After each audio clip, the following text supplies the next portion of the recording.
Well, it had to happen. Today, Octopus announced that its flat export rate for its Octopus outgoing tariff is going to drop from 15 pence per kilowatt hour to 12 pence per kilowatt hour. This is going to take effect on the 1st of March 2026. This is about a 20% reduction in our export income. So in this video, we're going to quickly go through what's been announced, what the impact is going to be, and I'm going to use my generation figures from last year, and then we're going to take a look at what are the options.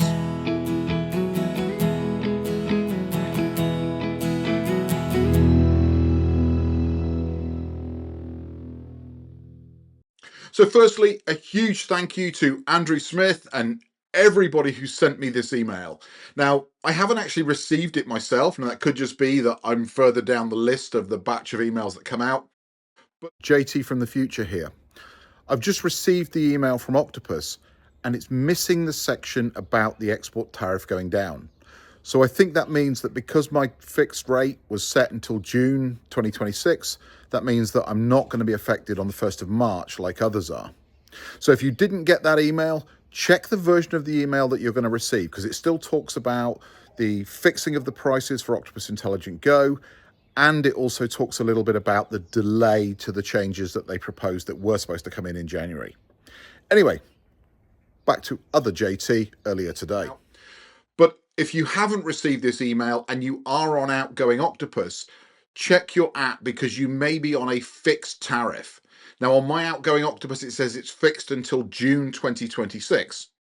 Now, I don't know if that protects me from this until June or if I'm just going to receive the email later. So the email from Octopus breaks down into 3 separate topics. Firstly, some good news in the Octopus Intelligent Go rates will be staying the same. So your day rate, whatever you're paying today, and your 7p off-peak rate are remaining unchanged. They then go on to talk about the changes to Octopus Intelligent Go that were announced at the end of last year. And at that time, we were expecting those changes to be coming into effect sometime around about the end of January. Obviously, that didn't happen. Octopus are now saying they expect those changes to be ready by the middle of March. Then they come on to the bad news. And the bad news is that Octopus outgoing, this is the fixed rate tariff, the fixed price that you get paid for every single kilowatt hour that you export, is going to be reduced from 15p to 12p per kilowatt hour starting on the 1st of March. Now, I know a lot of people are going to be disappointed by this. Now, Octopus do say in the email that this is because the price was put up during the energy crisis and they haven't really adjusted it since then. Now, we've all been kind of expecting that this rate is going to change this year.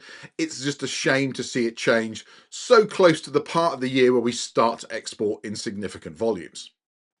So that means that fixed term customers, people who have a contract date, should still be protected, because if you have a fixed term contract and that price is locked in until, in my case, in June, then we should still be able to export at 15 pence per kilowatt hour until June, when it will change to the 12p per kilowatt hour. But that wasn't specifically mentioned in the email.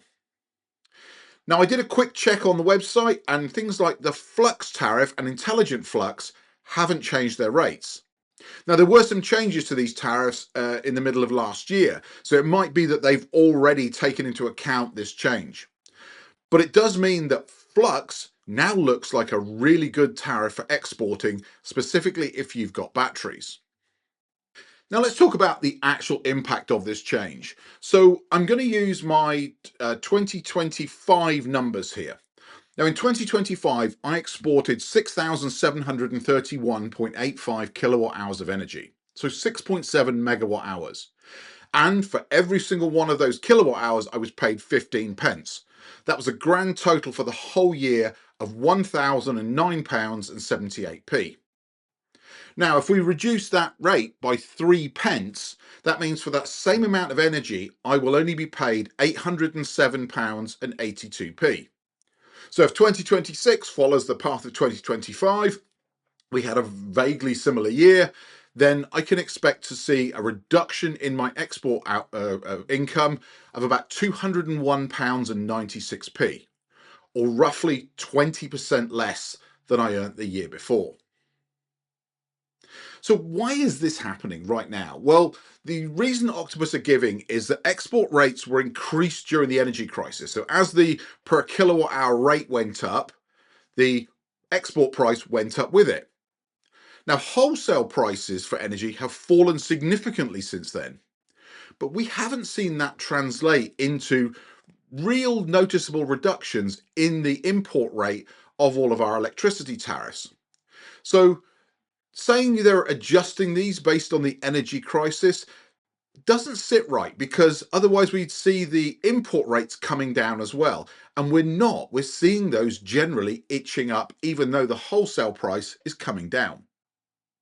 Now, 12p per kilowatt hour is still competitive. When you look at what some of the other providers are offering, sort of 6p, or the historic seg rates of about 4p per kilowatt hour, 12p per kilowatt hour is still a great value. And I know a lot of us are probably just going to stay on this tariff because you're not going to get anything better anywhere else. Now, I think it's important to say here, this is not Octopus penalizing us because we're exporting too much energy.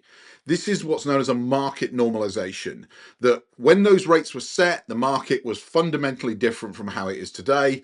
And Octopus is a business. Octopus needs to make money, and therefore this is a market normalization. These smart tariffs still pay relatively high peak export rates. And for a flat rate that you get, whether you export it at 3 o'clock in the morning, 3 o'clock in the afternoon, or 10 o'clock at night, it's still one of the best export rates on the market. But I think what we're starting to see here, and especially if the pricing for intelligent flux and flux don't change, we're seeing that Octopus are trying to steer us towards dynamic pricing that rewards exporting when the grid needs the power, not just when you have it available and you can push that out. So I think for every single one of us, certainly those that have solar and batteries, you need to do your own maths. You need to work out how much are you going to get, how much less are you going to get in 2026 than you got in 2025, and does it make sense for you to stay on this tariff? Flat export rates reward simplicity. You don't have to think about it. You just, my batteries are full, I'm starting to export, and I get paid X for every kilowatt hour that I push out. Smart exports reward timing and control, being able to give that energy to the grid exactly at the times that it needs it, and that energy can then be paid at a premium rate.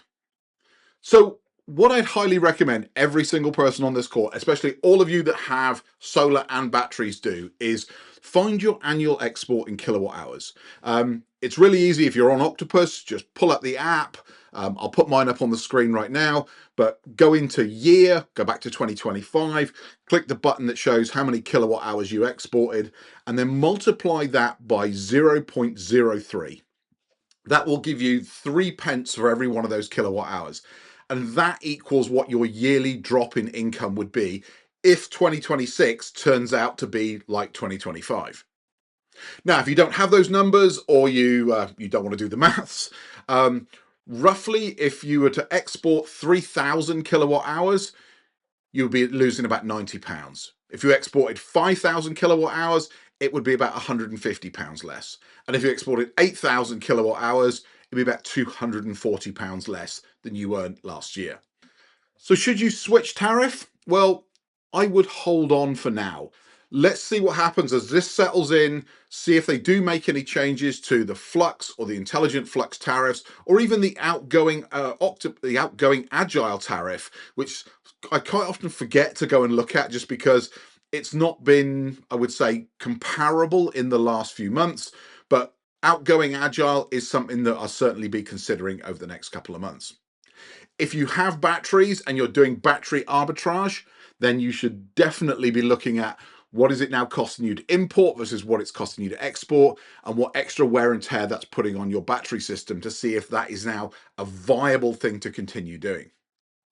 If you're a heavy exporter, you should seriously be looking at all of the tariffs that are available to find the one that is right for you.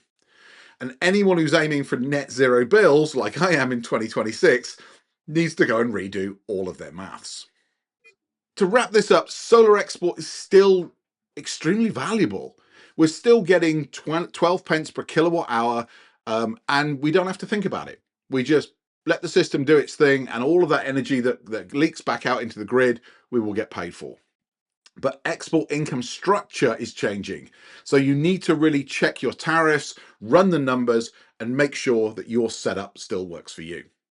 Before we go, I'd like to ask a couple of questions of you, and please do let me know your thoughts in the comments below. But roughly, you don't have to give exact numbers, but how much do you export per year? How much income will you lose?